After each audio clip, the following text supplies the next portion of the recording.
खरं तर शिवसेनेमध्ये मी आज 10 वर्ष झाले काम करते. पण काम केल्याचा मोबदला हा आम्हाला मिळाला नाही, की इतर लोकांना तिकीट देऊन त्यांनी आमच्या प्रभागातून उभं केलं. तर थोडी आम्हाला नाराजगी झाली आणि पुन्हा तुम्ही आम्हाला न विचारता इंटरव्ह्यू कसे दिलेत, असे प्रश्न आम्हाला विचारले गेलेत. तर हे आम्हाला पटलं नाही.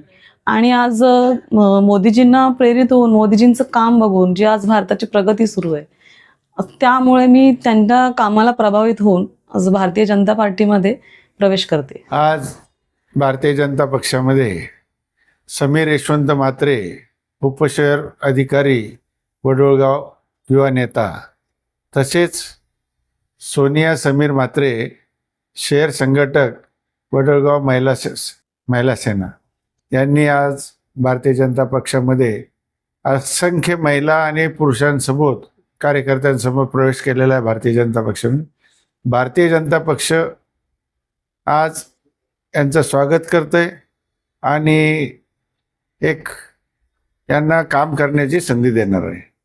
भारतीय जनता पक्षामध्ये अनेक लोक आज येण्यासाठी इच्छुक आहेत. गेल्या 2 महिन्यापूर्वीच हे येणार होते, परंतु त्यांचा काही कारणास्तव प्रवेश थांबला होता आणि आज तो प्रवेश झालेला आहे.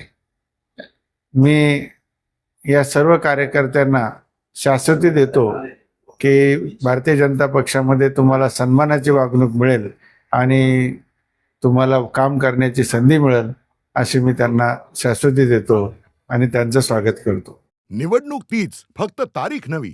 प्रभाग क्रमांक 17 मध्ये शिवसेनाच हवी. प्रभाग क्रमांक 17 मधील शिवसेना उमेदवार सौ कल्पना अशोक गुंजाळ, निनाद नारायण करमरकर आणि थेट नगराध्यक्ष पदाच्या उमेदवार सौ मनीषा अरविंद वाळेकर यांना 20 डिसेंबर रोजी धनुष्यबाणा समोरील बटन दाबून प्रचंड बहुमतांनी विजयी करा.